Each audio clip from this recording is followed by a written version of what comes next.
Hello everyone, mister and Mrs Chowdhury lifestyle ব্লগে তোমাদের সবাইকে আবারও স্বাগত। তোমরা সবাই কেমন আছো? আশা করি সবাই ভালো আছো আর আমরাও ভালো আছি। তো আজ ব্লগটা অনেক সকাল থেকেই শুরু করে দিয়েছিলাম। এখন অনেক সকালেই উঠে যাই, কারণ রাতে তো সেরকম ঘুম হয় না, যার জন্য সকাল সকালে উঠে যাই। তো যাই হোক, ব্রাশ করতে করতে চলে গেছিলাম আমার হাজব্যান্ডকে ডাকার জন্য রুমে। ও রাতেই আমাকে বলে রেখেছিল যাতে সকালবেলায় তুলে দিই ওকে।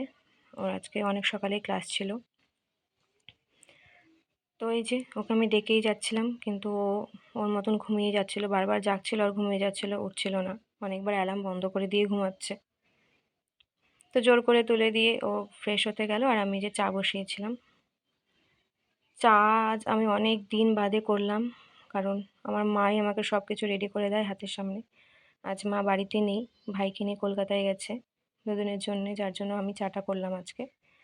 যদিও আমার কাছে আমার মানি মানে আমার মাসি, আমার বোন, মেসো, আমার বাবা, আমার হাজব্যান্ড সবাই আছে। তো মানির আসতে একটু দেরি হয় সকালবেলা, ওই 9টার মতো বাজে। তার জন্য আমি সকালে চাটা আজকে করে নিলাম। তো চা আমি 3 জনের জন্যই করেছিলাম, আমি, আমার হাজব্যান্ড আর আমার বাবার জন্যে। তো আমি ভুলে গেছিলাম যে আমাকে আর 1 কাপ চা করতে হবে আমাদের সারাদিনের কাজে যে আমাদের সাহায্য করে তার জন্যে। তো যাই হোক, ওখান থেকেই হয়ে গেছিলো ওর জন্য চা, আর আমাকে নতুন করে করতে হয়নি। তো এই যে চা করে আমি নিয়ে যাচ্ছিলাম আমার রুমে। চা খেয়ে তারপরে এই যে আমার হাজব্যান্ড বেরিয়ে গেল, ওর লেট হয়ে গেছিলো আজকে। তো যাচ্ছিল বলে আমি একটু বাইরে বাইরে মানে দরজার বাইরে বেরোলাম, নিচে নামিনি। বাইরে আর বেরোয়নি, দরজার বাইরেই দাঁড়িয়েছিলাম। তো চলে যাওয়ার পরে আমি ব্রেকফাস্ট করতে চলে গেছিলাম রান্নাঘরে, যদি তখন আমার মানি চলে এসেছিলো। মানি আমাকে করতে দিতে চাইছিল না, তবুও আমি বললাম যে আজ একটু শরীরটা সকালের দিকে ভালো লাগছিল আর কি। তা আমি করি, এটাতে তো বেশি খাটনিও নেই, টাইমও লাগে না, আর একটু নড়াচড়া না করলেও হয় না। তো আমি আজ স্মুদি বানিয়েছিলাম, তাই ওটসটাকে একটু হালকা গরম করে নিচ্ছিলাম শুকনো খোলায়। গরম হওয়ার পরে আমি আলাদা একটা বাটিতে সেটাকে ঢেলে নিয়েছিলাম ঠান্ডা করার জন্যে। আর পাশে কিছু ফল নিয়ে নিয়েছিলাম সাথে, আপেল আর কলা, স্মুদিতে দেওয়ার জন্যে। আমার এই দুটো ফলই ভালো লাগে স্মুদিতে, তাছাড়া আর ভালো লাগে না। আর আমের সময় আম দেই। যাই হোক, তো আমাদের বাড়িতে দুধটা সবাই আমরা অ্যাভয়েড করি, কারণ মানে দুধটা আমাদের কারোরই সহ্য হয় না সেভাবে। তো আমি স্মুদিতে দইটাই দিই। তো দুবারে আমাকে স্মুদিটা বানাতে হয়েছিল, কারণ পরিমাণটা বেশি ছিল। আর আমি ড্রাই ফ্রুটসগুলো দিতে ভুলে গেছিলাম স্মুদিতে, যার জন্য আমাকে মানে পেস্ট করার পরে আবার আমাকে ওইগুলো অ্যাড করতে হয়েছিল। আমার একদমই মনে ছিল না ড্রাই ফ্রুটসগুলো অ্যাড করার জন্য। আমি সারা রাত ভিজিয়ে রাখা ড্রাই ফ্রুটসগুলো, মানে আমন্ড, কাজু, কিশমিশ, এগুলো সারা রাত ভিজিয়ে রাখি, সেগুলো সকালে উঠে স্মুদিতে দিই আর আমি এমনি খাই। তো ওগুলো দিতে ভুলে গেছিলাম। এই যে আমি গ্রাইন্ডারে বসিয়ে দিয়ে পেস্ট করে নিয়েছি, অলরেডি হয়ে গেছিলো প্রায়। তো তারপর আমার মনে পড়লো যে আমি তো ওগুলো অ্যাড করিনি। তো এই যে আমি আবার ওটা নামিয়ে নিয়ে আবার ওগুলো অ্যাড করব এখন। এই যে এগুলো সারা রাত ভিজিয়ে রেখেছিলাম, তো এগুলো এখন আমি অ্যাড করে নেব।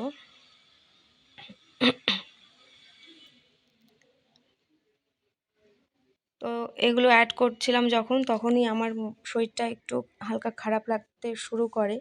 আমার মনে হচ্ছিলো যে আমি বানাচ্ছি ঠিকই, কিন্তু আমি নিজে খেতে পারবো না, আমার ভালো লাগছে না।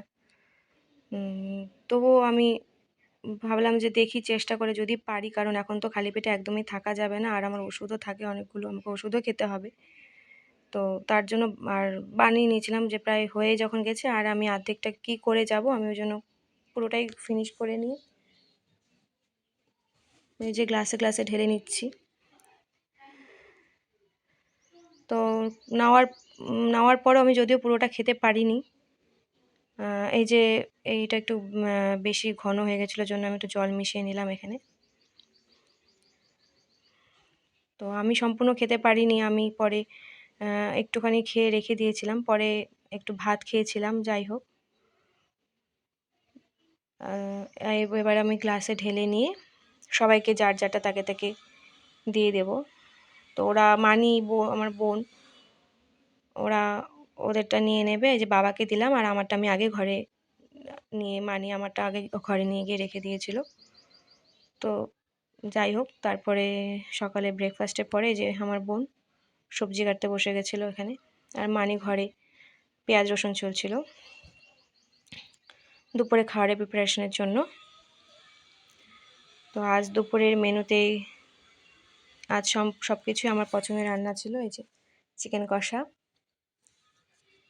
এখানে আছে কচুর শাক, এখানে ফ্রাইড রাইস, লেবু, শসা, আর এই যে মাছের ঝোল। এই সবাই মিলে খেতে বসে গেছিলাম দুপুরবেলা। বাবার আগেই খাওয়া হয়ে গেছিলো, বাবা টিভি দেখছিল বসে বসে। খাওয়া দাওয়ার পরে এই যে ফল খাচ্ছিলাম আমি এটাও সম্পূর্ণ খেতে পারিনি, আমি রেখে দিয়েছিলাম, আমার একদমই খেতে ইচ্ছে করছিল না তখন। তারপরে একদম এটা সন্ধেবেলা বোনকে বললাম চল একটু হেঁটে আসি গেটের সামনে থেকে, অনেক দিন হাঁটা হয়নি, আমি প্রায় সবসময়ই শুয়ে বসেই থাকি। ডাক্তার একটু হালকা হাঁটাচলা করতে বলেছে আমাকে, আমি একদমই হাঁটাচলা করতে পারি না। আমার খুব খুব টায়ার্ড লাগে সবসময়, আমার মাথা ঘোরে, ওই জন্য আমি একা একা কোথাও বেরোই না, কারোর সাথেও বেরোতে ভালো লাগে না, হাঁটতেও ইচ্ছা করে না। তো ওই সময় একটু শরীরটা বেটার লাগছিল বলে আমি বোনকে বললাম চল একটু 10 মিনিট হেঁটে আসি। তো গেটের সামনে যেতে যেতেই আমার আর আর ভালো লাগছিল না, হাঁটতে আমার ইচ্ছাই করছিল না। আমি বললাম যে চল আমি ঘুরে যাবো, আমি আর হাঁটবো না। তো আমাকে জোর করে মানে বললো যে চল একটু একবার হলেও একটু হেঁটে আসি চল। তো তার জন্য আমি জোর করে গেলাম, গিয়ে বাইরে বেরোলাম, যে বাইরে হাওয়াটা ফ্রেশ হাওয়া লাগলে একটু হয়তো ভালো লাগতে পারে শরীরটা। সবসময় ঘরে বসেই থাকি আমি আমার পুরো প্রেগনেন্সি প্রথম থেকেই এখনো পর্যন্ত আমি আমার মায়ের কাছেই আছি। তো এখানে একদমই ঘরের মধ্যেই থাকি, খুব একটা দরকার না হলে বাইরে বেরোই না। তো যাই হোক, হেঁটে আসার পরে বাড়িতে এসে দেখি আমার মেসো সবার জন্য ঘুগনি চপ নিয়ে এসেছিলো, ওটা খাচ্ছিলাম। আমার এটা খুবই পছন্দের একটা খাবার, সবাই মিলে ওটা খাচ্ছিলাম। তারপরে এই যে আমার মামার ছেলে, মামাতো ভাই এটা আমার। তো সন্ধ্যার টিফিনের পরে এই যে রাতে ডিনার করে সবাই আমার রুমে এসে গল্প করছিলাম আমরা সবাই। আমার হাজব্যান্ড ফোন দেখছিল, আমি বিছানাটা ঠিক করছিলাম শোয়ার জন্যে।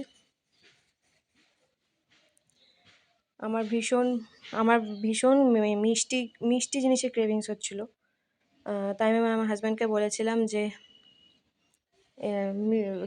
পেস্ট্রি নিয়ে আসতে। তো ও পেস্ট্রি এনে দিয়েছিল আমাকে রাতে। আমার পুরো প্রেগনেন্সিতে আমি একদিনও মিষ্টি জিনিস খাইনি, একদম একদম গিয়ে স্বাদের মধ্যে পায়েস খেয়েছিলাম। তাছাড়া আমি এতদিনে মিষ্টি কিছু খেতে পারিনি, আমি মিষ্টি কিছু খেতে ইচ্ছে করতো না। তো আজ হঠাৎ করে মিষ্টি জিনিস খেতে ইচ্ছা করলো, তো আমাকে পেস্ট্রি এনে দিয়েছিল, তো ওটাই খাচ্ছিলাম বসে বসে। আমি আর আমার হাজব্যান্ড দুজনেই খাচ্ছিলাম। তো আজকের মতন ব্লগটা এখানেই শেষ করছি। তোমাদের যদি ভালো লেগে থাকে প্লিজ একটা সাবস্ক্রাইব করে দিও, লাইক করে দিও। টাটা।